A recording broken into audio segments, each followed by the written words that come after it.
Welcome to Not Work Storytelling. This is the show where we untangle our myths and reweave our stories, one ancient tale at a time. I'm your host and lead storyteller, Marisa Gowdy. I'm a myth worker, a story healer, a coach for writers and creative entrepreneurs, and the author of The Sovereignty Knot, A Woman's Way to Freedom, Power, Love, and Magic. If you love what you hear and want to support the show as we enter our third season, I'd be so grateful if you become a paid subscriber on Substack. In my newsletter, Myth is Medicine, you'll receive bonus content related to the stories on the show and deep dives into how mythology and folklore can help the individual and the collective in the present moment and beyond. There's a link in the show notes to follow Myth is Medicine on Substack. Or you can simply visit mythismedicine.substack.com. Before we dive into today's show, I want to be sure that you know about my online creative community, The Heroine's Knot. Every week, we explore a new heroine's tale and search out its archetypal and personal meaning. This is the space to deepen your own creativity and build lasting relationships with wise souls seeking both individual growth and collective healing for our society and for our more than human world. Learn more at my website, marisagowdy.com.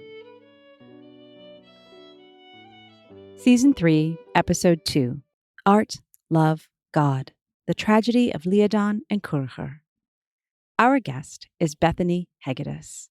Bethany is a children's picture book author whose books include the award-winning Grandfather Gandhi, co-written with Arun Gandhi, grandson of Mahatma Gandhi, as well as Alabama Spitfire, the story of Harper Lee and To Kill a Mockingbird, and Rise, From Caged Bird to Poet of the People, Dr. Maya Angelou. Bethany's books have been listed on A Mighty Girl's Best Books and Kirkus's Best Books of the Year. A former educator, Bethany is an in-demand keynote speaker, workshop leader, and mentor who speaks and teaches across the country about writing, creativity, resilience, and privilege. She holds an MFA in writing for children and young adults and is the founder and creative director of The Writing Barn, a writing retreat and workshop space in Austin, Texas. She's also the host of the popular Courage to Create podcast. I am so grateful to have my friend Bethany here with me today to discuss this story of Líadan and Cuirithir. But as is our way on the show, first we let the story speak for itself, and then we'll dive into all the ways that it still matters. Líadan was the finest poet of her age. She was a superstar. Think Sinead O'Connor before that Saturday Night Live appearance. This is a story about passion and God, about breaking rules and being broken by the rules, about the inescapable need to make art and inescapable loss. This is the story of a superstar after she tears herself out of the spotlight, too. It was festival season. The poets and the bards were all on tour, walking from raft to raft, between tua and tua, from fort to fort, between clan and clan. A few of the artists would have ridden a donkey, perhaps, but only those who had rich fathers or generous patrons. This is a story about the things that don't change over time. Líadan was definitely the type to walk. She had long since learned that she could only rely on her own wits, her own resources, and her own 2 feet. The sandals beneath her robes were the combat boots of her day. Her hair was strange and short because she had cut off all her braids before she left her home in Corcagwivna, down in West Kerry. There had been no ceremony about taking the blade to hair that had never been cut before. This story isn't about all that Líadan had seen and endured in her younger years. But if you asked, she might tell you that she was cutting herself loose from a lifetime of trauma. She hoped that some of the demons would fall away with her locks. Líadan was surely composing a poem about it in her head as she made her way north, but she wasn't the type to share her process. When the time was right, the words would just emerge from her, fully formed, all art and fury and truth. It was a rare thing then to be a woman poet, but such creatures were not unheard of. Most gatherings seemed to include at least one poet who beat the odds and proved she could lay down verses as strong and as light as the lad. Líadan had fought her own battles to be amongst that company, and she saw no end to the fighting, or so she'd say. She used her strength to reinforce her armor, and she used strength to stay tender inside so that the words would have a soft, fertile space to seed and grow. She was good at this. She had made this festival circuit enough summers to think she knew all there was to know about being heard and keeping her heart and body safe. When she rounded the bend at Galway Bay and saw Gira's great fort surrounded by tents and stalls, she pulled herself a bit taller. This was the greatest gathering in the entire province of Connacht. They loved their artists here, but they could be cruel to a poet who wasn't always nimble with phrase and pure of voice. Líadan soon fell in with her summer friends, the folks who shared their fires and gave her a safe place to unroll her blanket. It was a time of firelight and song, ale and excitement. On the third night, Líadan had the attention of the entire gathering. She recited her poems around the king's own fire. She wove them a story from her own land, a poem of the great hag, the Cailleach, who had turned to stone while waiting on her own true love, Manannán, the god of the sea. The crowd heard a story of romance and longing. Líadan herself was half in love with Manannán, but deep down she knew she was telling the story of a powerful woman who might just become all the more powerful in her loneliness. The applause was great, and when she sat near the king after her performance, many came to offer a bit of mead or meat in tribute. One man hung back and waited until all the other fans had had their say. Líadan knew who this fair-haired man in the crimson cloak would have to be. Somehow their paths had never crossed, but their destinies had somehow already started to entwine. One always left town before the other arrived, and they only had the stories of each other to hold on to. It was Cuirithir, the poet. Some of Líadan's most ardent admirers whispered that the only other poet who could match her skill was this fellow. That night, however, Cuirithir was not looking for a challenge. He was making a proposal. Líadan, your poetry has moved my soul. Tomorrow I will have an ale feast in your name, with the king's permission, of course. It was an afterthought, the way Cuirithir looked over to Gira. Cuirithir was overcome with something deeper than loyalty to the local royal. The ale feast held the very next night was grand, and Líadan was properly impressed, though she didn't like to show it. Both Líadan and Cuirithir performed for the crowd, and neither could be decided the better because they were both marvelous beyond belief. At a quiet point in the festivities, Cuirithir took Líadan's hand. Will you be mine, dear Líadan? A son of ours would be a poet remembered in Ireland for the rest of time. Now, Líadan had been propositioned many times before, and she knew what was actually being asked. For all of Cuirithir's skill at poetry, there was no need to wrap pretty words around a request to do what bodies have always done before there was language or rhyme. She tossed her hair and then remembered she only had a set of curls cropped close to her skull. She was no maiden to blush and be bedded and won. No, Cuirithir, I will not. Not yet. I have a tour to complete, dates to be met. But you may meet me at my home in Corcagwivna. There will be the place where we can make the time for us. Before they parted, each to their own route along the trail of livestock fairs and harvest festivals, they did get close and closer. They were both driven half mad with the wanting of the other, but Líadan wasn't willing to risk being the poet who had to speak for two. No lord or king would allow an unescorted pregnant woman to spin verse around his hearth, and Líadan had worked too hard to suffer such shame.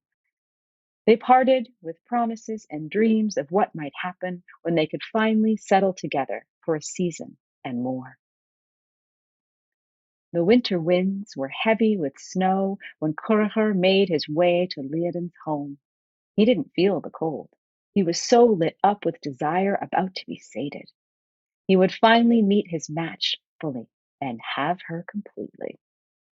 When he finally reached the door of her dwelling place and was admitted inside, he was struck dumb in a way that the festival crowds would never believe, and for good reason. There was his Líadan, huddled with 3 other women, veiled heads bowed. They didn't notice him enter. They were so deep in prayer. It was not poetry, but talk of a God on a cross that spooled from Líadan's perfect ruby lips. Líadan, my love, what is all this? You wear a costume and speak the part in someone else's story. She looked up and saw that man, her summer lover for whom she almost gave all. This was the man for whom she would have sacrificed her freedom, her art, her career. This was the man who came before. This was the man who came after. Cuirithir, you did come. I had not expected it. Líadan, I made my promise and I am not a man to break my word. I barely know you. How could I know that you were a man of your word? He stepped forward and reached out to lift away her veil, to prove to her that he was a man of action, a poet who could make his words real. She pulled back, and her veil fell to her shoulders in the process. Your hair. You look like a weak young babe, Cuirithir gasped. But Líadan's shaved head did not make her look weak. Her eyes looked enormous and fierce. Her cheekbones stood out like holy blades, and her mouth looked like it might whisper forth every secret in the universe. I don't look like a weakling infant. I look like me. Her voice was full of anguish and pride and knowledge of something so deep, so dark, it defied everything that a blonde, sun-kissed man like Cuirithir could ever imagine. No, perhaps Cuirithir couldn't imagine all that darkness that she'd been born into. Perhaps he couldn't understand what a woman on the road had to endure. Perhaps he could never really understand her past. But he could fulfill his promise and make her future something that was less difficult to bear. He'd fallen in love. He'd meant it. I'm still yours. Wherever you walk, I will follow. And so, without nearly the amount of discussion that one might think necessary for 2 rock star poets in love to change the entire course of their personal and professional lives, they took themselves to the nearest monastery. Líadan set a fast pace in those combat boot sandals of hers, and her veil blew in the wind like her long hair once did. Along the way, she described to her would-have-been lover that, for many years, she had been trying to outrun her demons as she had wandered between forts and festivals. She had been about to give it all up and considered this her final season on the circuit. She was known as a fierce voice of the goddess, singing songs of the old ways. But she had heard the word of the new God on the lips of many priests and saints in her travels. Their way seemed the gentler one, or at least it seemed quieter and safer. And she was so weary of the crowds and what horrible things could happen in the midst of hundreds of people, both when she was at the center of attention and when she was just one amongst the horde. Líadan told Cuirithir that she was speaking true when she said she did not want a baby. She was not lying when she declared that her career mattered. It's just that she had not told him that she was already thinking of stepping away from it all and sharing her verses only with the Christian God when she saw his dark eyes reflecting in the firelight at that festival. It was too difficult to describe the torment she felt when she saw Cuirithir and felt this new fire begin to burn within her when she had already decided to commit to the single flame of the church's candle. I cannot love you and build a life upon a broken vow. I have seen too many broken promises in my time. I was born in a house where every jest, every taboo, every solemn promise was pissed away. I am a woman of my word, even if everyone in my lineage was a liar. Cuirithir didn't know this dark history of hers, but he found that he wanted to. He wanted to know, not because he was a poet always searching out a good story, but because this woman mattered to him. He nodded, suddenly willing to take whatever scraps of a life Líadan could offer him. And so he walked with her to the monastery, beginning to understand that they were not heading to a marriage ceremony, but another sort of oath-taking entirely. They were greeted by a clergyman named Cumann. The man was kind and had a sweet sort of smile. He was the essence of welcome itself, and not just because he was glad the entertainment had arrived in time for the party. He was unimpressed by Líadan and Cuirithir's fame, and barely let on that he had heard of them at all. Instead, his eyes lit up as he understood their true intentions. You two, I see it in your eyes. You are destined for Anam Kardra. Yours is a soul friendship that will thrive in this life and in the eternal life in heaven. This is no earthly union. You have choices to make. Will you be joined by sight or conversation? Cuirithir was confused. Choice? What kind of choice is that? This is a sacred marriage, my boy, said Cumann. You may gaze at one another, sharing the wisdom of God that comes through the eyes, the windows to the soul, or you may raise your voices together in prayer. Cuirithir knew that if he had to gaze on Líadan's untouchable face, he'd go mad. With poetry, there was always hope. Words, leave us with our words. And so they began a life together that was marked by a permanent, church-blessed separation. They would spend hours on either side of a wicker screen, learning one another's stories and composing verse together. They did speak of God, too, and devotion to heaven grew right beside their devotion to one another. And yet, this marriage was not a marriage that could truly sustain them. Líadan and Cuirithir weren't simply vessels for words and prayer. They were human creatures ruled by their own human hearts and terrifically human bodies. Líadan especially found that she could not live this half-life and keep up this half-love. She had not slept in a season. She went to Cumann and described the sickness that had taken hold of her. She needed more than Cuirithir's voice. She needed to know for certain he shared the same air and saw the same stars. Cumann loved his young postulates, like the children he could never have. He agreed they would be reunited and share the same hut, even after the sun went down. A young novice would sleep between them to preserve their vow of chastity. As soon as Líadan and Cuirithir were able to look at one another and clasp their hands together, it was as if they were both made whole again. But love like this is greedy, and just a bit more is never near enough. They both believed the other to be firm as Irish oak in their pledge to forswear the needs of the body.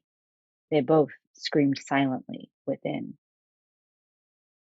Once the sun did set and the communal meal was done, they made their way to their shared hut, where Líadan was sure she would sleep the sleep of the angels, contented to hear her beloved's even breaths lull her into the deepest peace.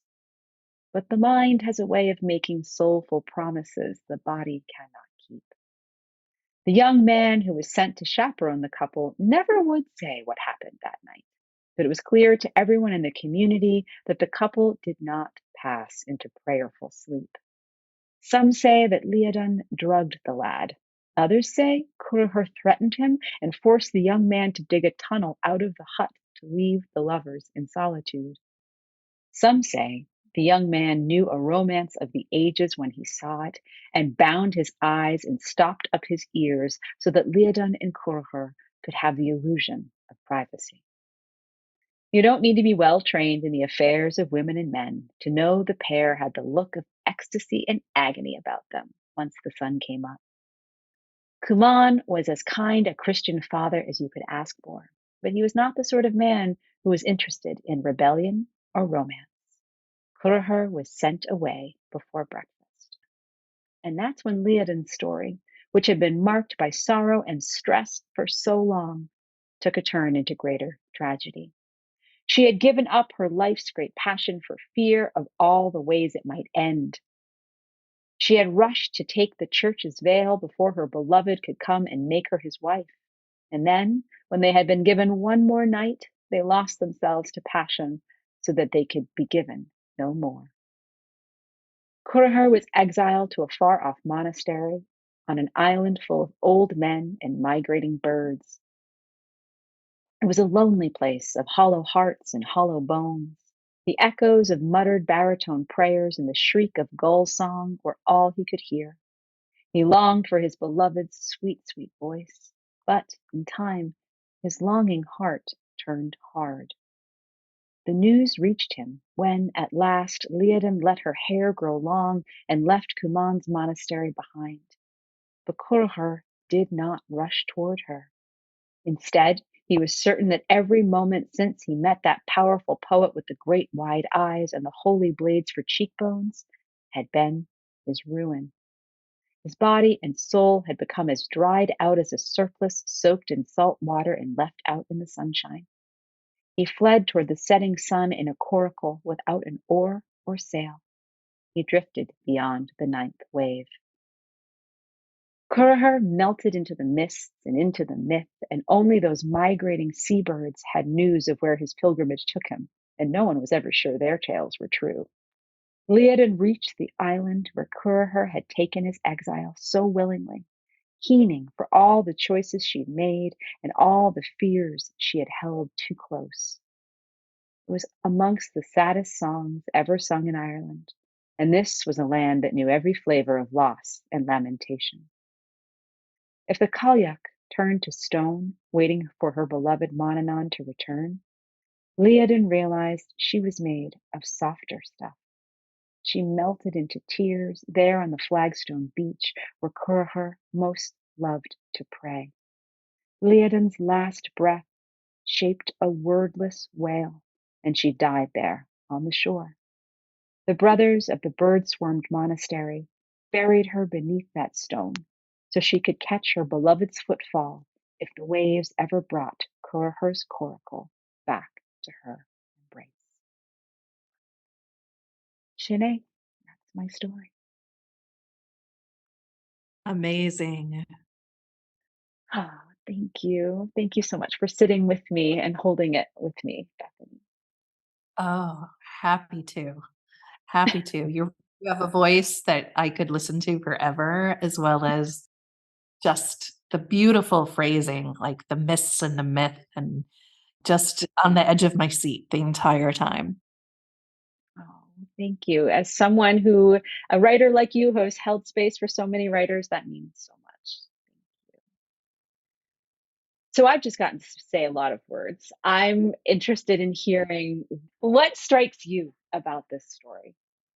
So much about women and creativity and love and faith and running from our problems and turning to emotion and integrating our past, and so much like fertile ground in this story that like pertains to female journeys today in the creative arts as we move about the world, as we put our words into the world, as we look to, as Líadan did, get paid for our work. Her career was very important to her. At the end, it was important to her love.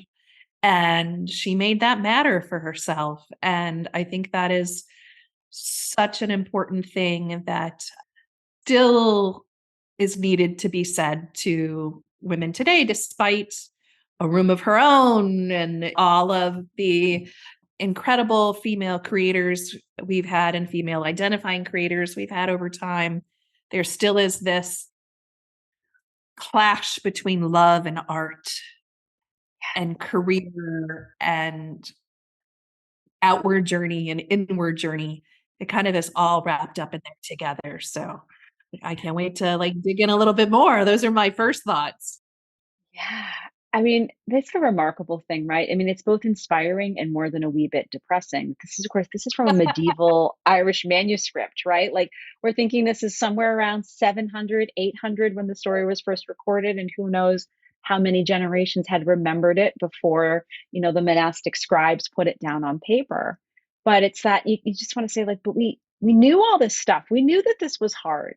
So this is the part where it's important probably to note what was definitely in the source material. So this is still written down in 2 manuscripts we have. I sort of made up the festival and her appearance there. And when the Sinead O'Connor piece came in, that sort of wrote a lot of that for me. And when the first line always surprises me, I never know who's going to end up being the muse. But Cuirithir did proposition her. She did say, no, I can't. I've got work to do. But she did leave the door open for him to come find her. And it's mysterious as to why she had decided to take the veil in that intervening time. But they did then go together to the monastery. We're given that choice that you may have sight for conversation. And there was a young monk who was put in there with him, who I think the exact quote from the manuscript was something along the lines that Cumann threatened him with death if he didn't tell him. And that pretty much the young monk was like, you'd rather die than hear me say what happened, was kind of the words from the manuscript. So I'm like, with remembering the source this is coming through, because Yes, of course yes. any thought of that them being together would have been a fate worse than death. And then they did in fact go. Cuirithir was exiled.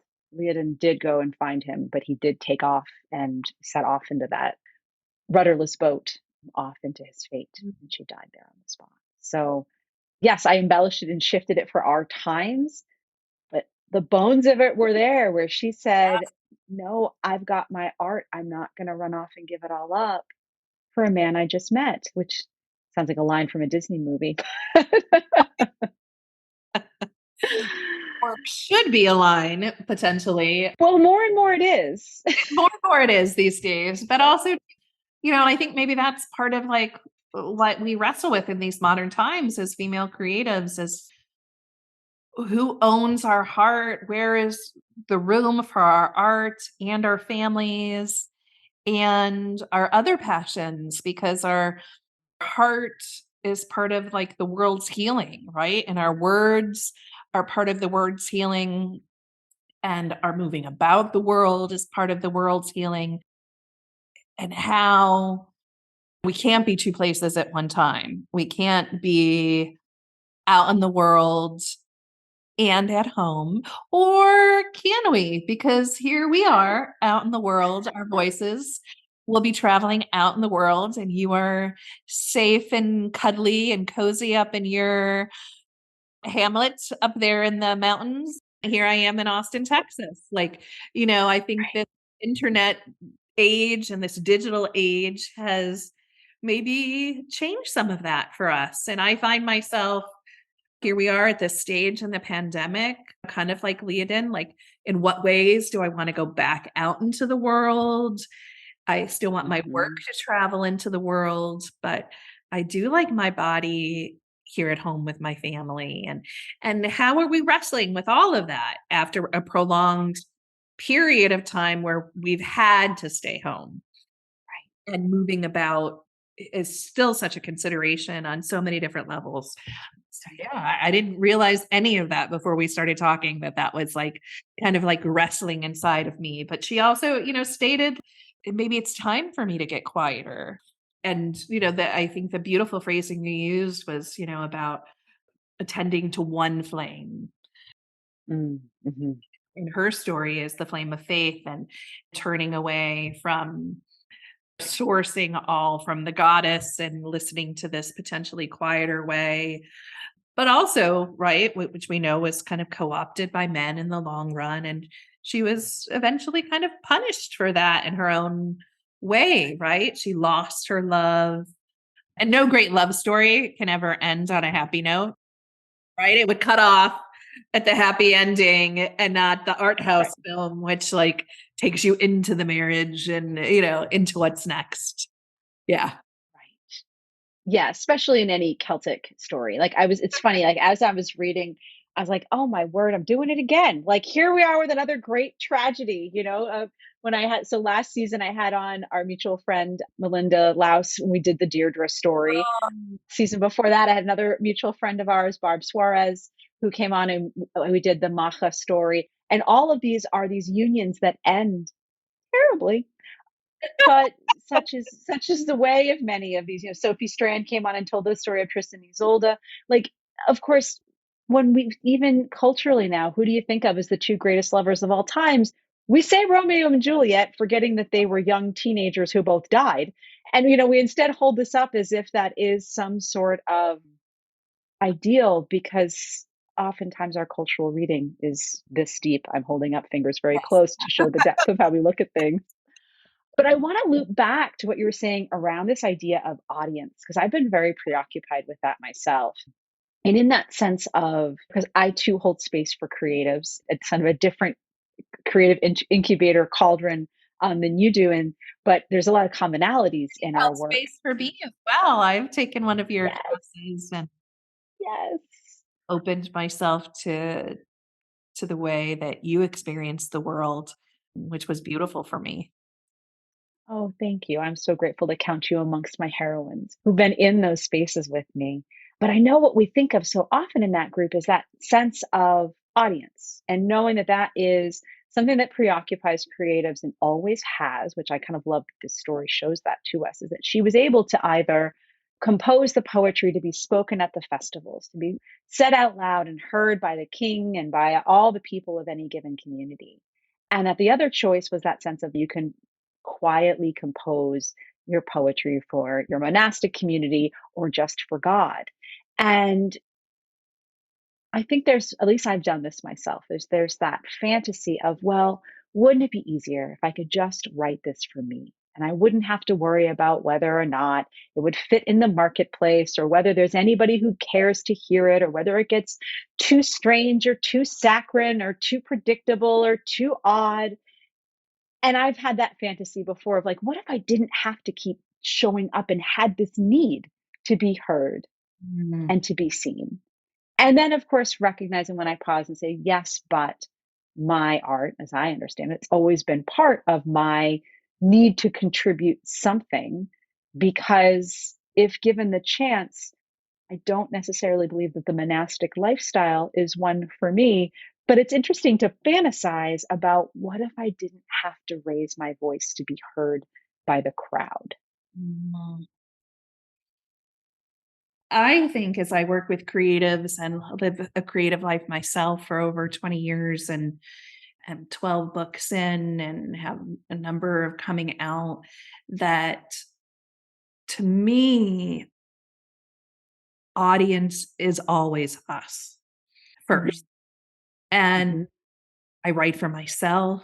I write to figure out myself. I write to figure out the world. I urge writers to call upon their pain, in the ways that Líadan did, talking about eventually, which I find interesting because she wasn't talking about her own personal pain. She was keeping that separate. And that's what I urge writers to go into.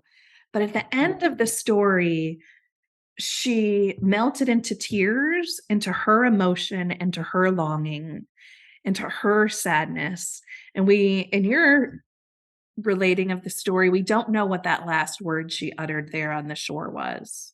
I would say it wasn't a word. I think she lost language at that point. Lost language at that point. Okay. So, and that's just in terms of beingness, right? So our beingness is a part of our capacity to express ourselves. And I think if we start there, I think the fears of the marketplace is they won't want me. I'm too much this. I'm too much that. What I share with writers is lean into those things, those oddities, and the things that make you weird and strange and complicated are going to be the reasons you're told no for a very long time, until people awaken to your yes. Because if you have that fire, And we know we're all the same and we're all so individual, and we all have our individual experiences. But if we think about what is personal in our writing and personal in our lives, that transcends into some type of universal experience. Like, so, we're talking today about longing. We're talking today about love. We're talking today about moving about the world, our artistry as women, and our voices being heard and seen. And I think if you don't have to scream to be heard, you don't have to change to be heard, and it may take longer for recognition in the way that the world offers it will come knocking on certain people's doors, but that when we hear and listen to ourselves, and when we hear and listen to the others in our communities, like where you said the monastic community, or your fellow group of writers, or your fellow group of creators, we're being heard all the time, even if it isn't on that grand public sphere of like the festival circuit or publishing is, and how publishing is changing and things, and who can be heard and who can't be heard, and who deserves to be heard and who deserves to be heard when. Like, we just keep sharing our truth, our truth, our truth. And when ready, the world will listen. Oh, you're a wise, wise woman, my friend. Thank you for that. Thank you for that. That's just balm to so many artists' souls. I think when we get caught up in this modern day machine of everything, because it's so ironic that there's as many microphones as there are people with cell phones out there these days, and yet we Yes. still get caught in that sense of, oh, I couldn't be heard. And then you look back to Líadan's day, where you'd be lucky if one woman would be allowed to have a space at a festival, which is Yes. not a medieval problem. That is a problem within our lifetime. Right. It is that sense of, it's a matter of scale. I think we keep talking about that in that sense of like, we're talking at the scale of the human heart. We're talking about the state of the world and what it means to be someone trying to make their dent and make a creation in the midst of it. And we always live in between those two polarities, neither ever completely part of some great, vast, universal collective, nor are we ever one single solitary being making, breathing, being alone. Yeah. And it goes back to, she said, I matter. She Mm. said, the work matters. And we have to be brave enough to say that to ourselves, because when we aren't saying it, that's when we are too focused on outer acceptance instead of inner acceptance. And I don't know anyone in my 20 plus years of pursuing publication, and now, I don't know, 13 years of being a published author, and have known people who've gotten movie deals and bestseller lists and all sorts of the outer accolades that either kept them producing good work, their best work, their deepest work, and didn't cause a stumbling block, potentially, all these outer trappings that we think we may want. And also that found outer acceptance as giving and life affirming as inner acceptance. It fades away way too quickly. It evaporates way too quickly.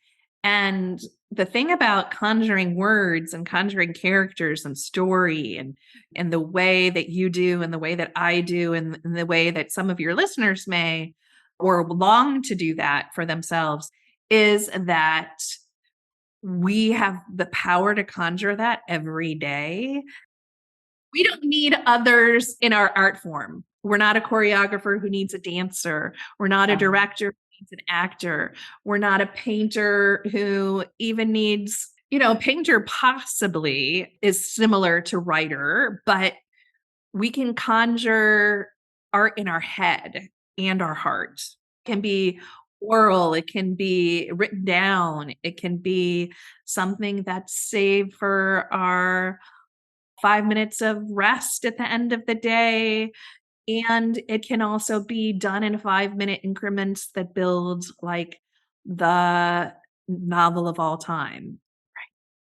There's really no one else's permission we need but our own. Hmm. Amen.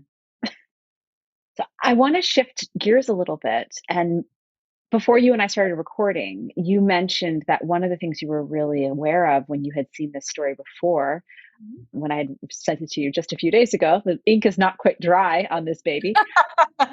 You had mentioned that as a children's book author, you were really sort of intrigued by those hints at her backstory of whatever it was that she still marched with, whatever it was that she still, was wrapping her poetry around.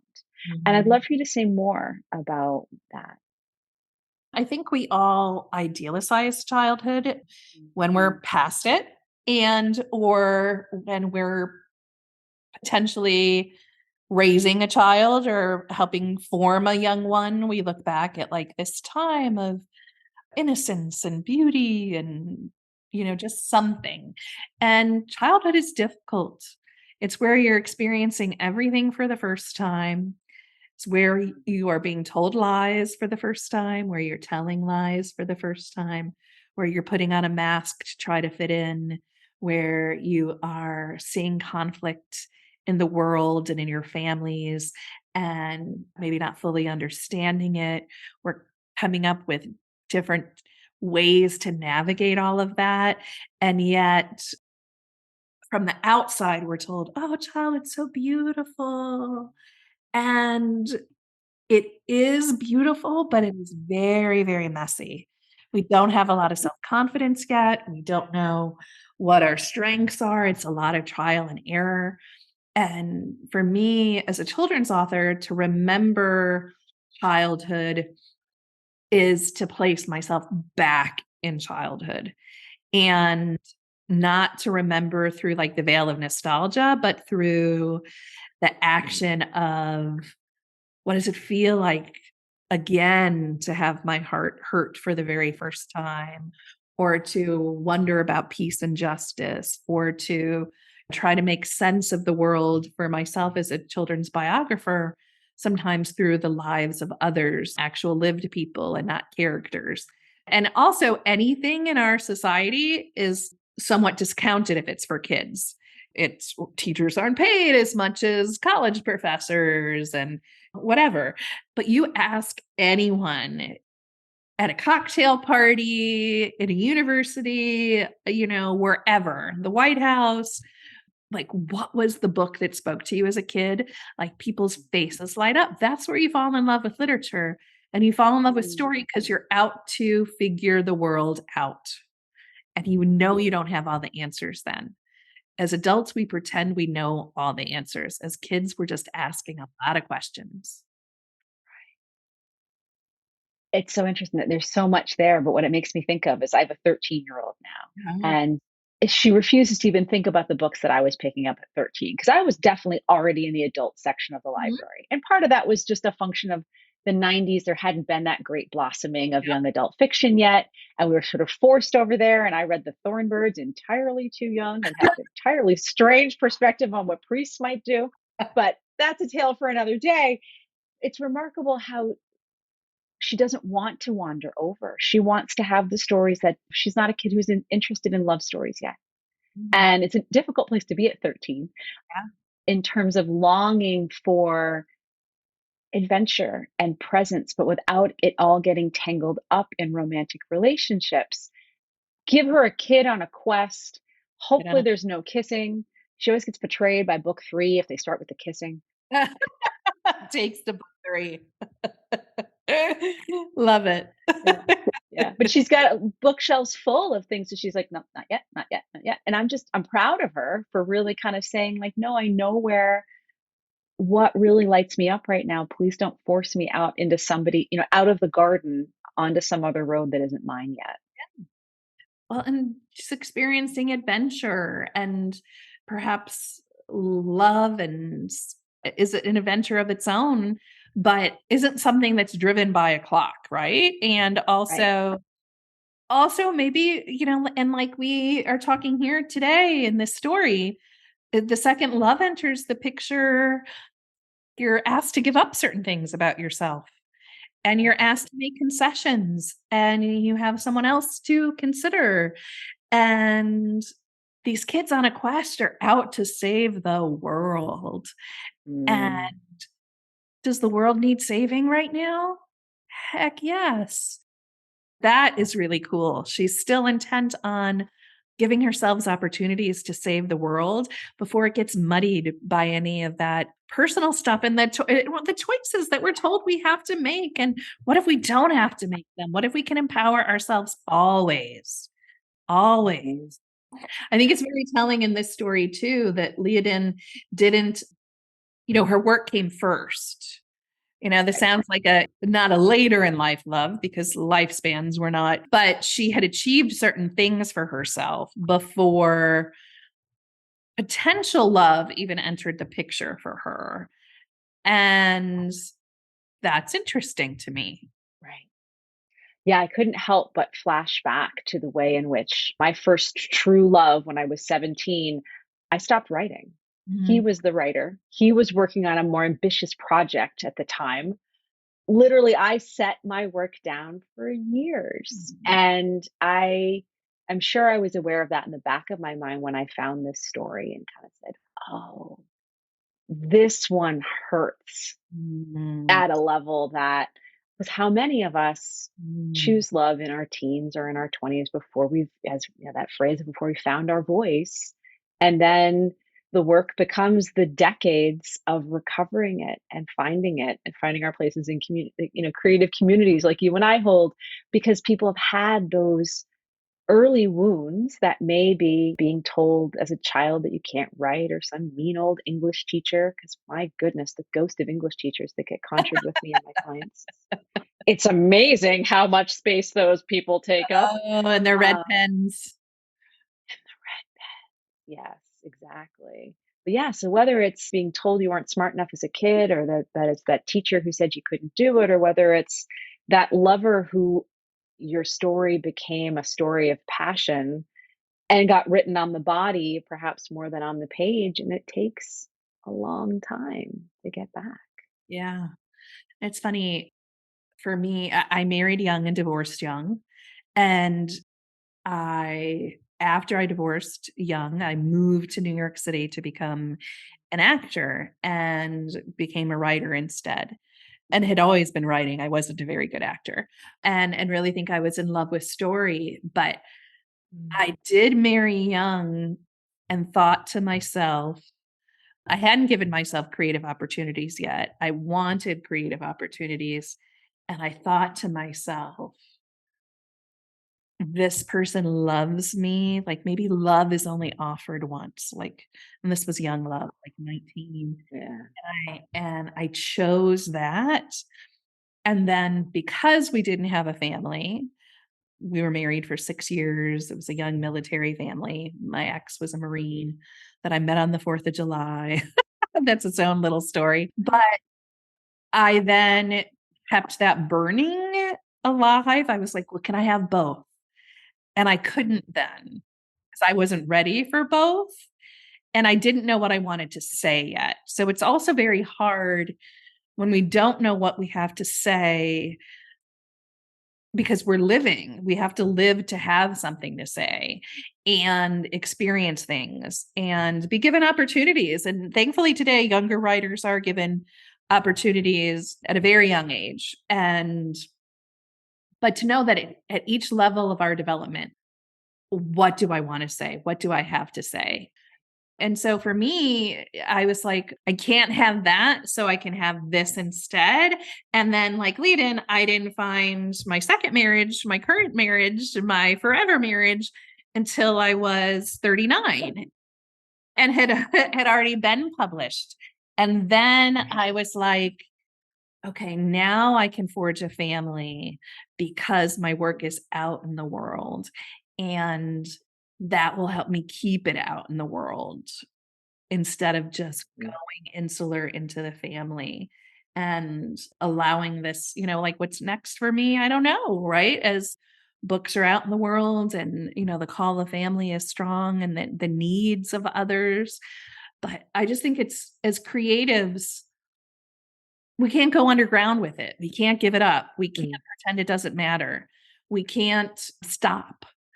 And if we do, like when you stopped, because the dude's project was, more important or whatever, you went underground with your creativity and it took you years to resurrect that. Now you go through that process with others. But the thing about creativity is it's always there bubbling. Always, always, always. And you just have to listen to that, listen to it and participate as much Yeah. as you can. Like it urges you. Creativity is action, not just imagination. It's action. Putting pen to the page, fingers typing across the keyboard, dancers thrusting their legs in the air, whatever it is, it's action and imagination together. Yeah. I think I've heard somewhere that prayer is our words in action. And I feel as if you've just offered us that with those closing lines. And I want to just call in the sense of the both and Mm. that you always are that person to me, and that this story doesn't have it. And though we were pointing out ways in which, God, we haven't really evolved that much since the Middle Ages, if we're still telling this story, those choices that Líadan felt like she had to make, that she could either be a poet or she could be a wife. She could either have a life of safety and security or she could have a great passion. But I think that just serves as that reminder. We have tragedies in order to remember that it doesn't have to be this way, We can make new choices. We can write new endings. right? And that's the power of writing is in the revising, and the revising is the trying again. The writing new ending is taking new turns, allowing ourselves to stumble and fall and get back up and go underground with our creativity and bring it back to life, letting our voice be heard, putting it out there in the universe and knowing that the right people will hear, the right people will discover, the right people will open their hearts. And recognition is about that spark that gets lit in them, not people turning and pointing like, oh, that's it over there. It's that both and, like you said, your spark alights my spark. Our sparks alight other sparks. Líadan's spark brought us both such light today, even as we talked about, some difficult things. Well, Bethany, thank you for shining your light and lighting the spark for me and for so many. I'm so grateful to have spent this time with you. Could you tell our listeners a bit more about where to find you and your amazing work? And Oh, yes. So you can find me on bethanyhegedus.com. Long, hard name, but I know it's there in the show notes. And you can find out about my books there, from biographies of President Jimmy Carter to Maya Angelou to my work with Arun Gandhi, grandson of the Mahatma. And we have new work coming out in 2023 as well. And on my personal website, you will also find out information about the Courage to Create community, which is a global community of writers who are at various stages of their careers, various stages of their journeys and genres. It's an open genre space, even though we're primarily children's book heavy, since that's where I've made my name. But we have memoirists and adult novelists and genre writers and journalists, all sorts of people, and really looking to keep the courage to create, to know that creativity is not a competition, and to champion ourselves and each other as we move towards our milestones being met. And that comes from showing up. And others can also find information at the Writing Barn, which is a writing retreat and workshop space, both in person here in Austin, Texas, and in the virtual world. We went virtual pre-pandemic, and we have intimate classes and webinars and industry gatherings with agents and editors and all things publishing all the time. TheWritingBarn.com. Writing, because it's a process, not writers, which is ownership. WritingBarn.com. It was once a working horse barn with horses training in a riding ring next door to it. So a little pun as well. I am, in fact, a children's writer, so puns are important. TheWritingBarn.com.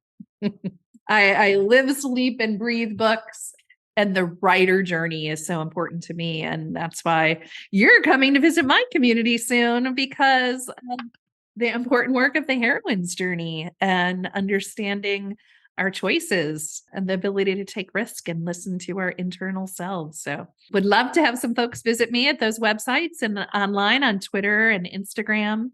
And there you go. Perfect. Oh, well, Bethany, I'm so excited we get to find ways to keep playing together and exploring together and having the most beautiful, difficult conversations together. So thank you so much for being here today. Thank you. Thank you so much. Thank you for tuning in to the Not Work Storytelling Podcast. Please subscribe and review the show on your favorite podcast platform. And do share this episode with other lovers of myth and story.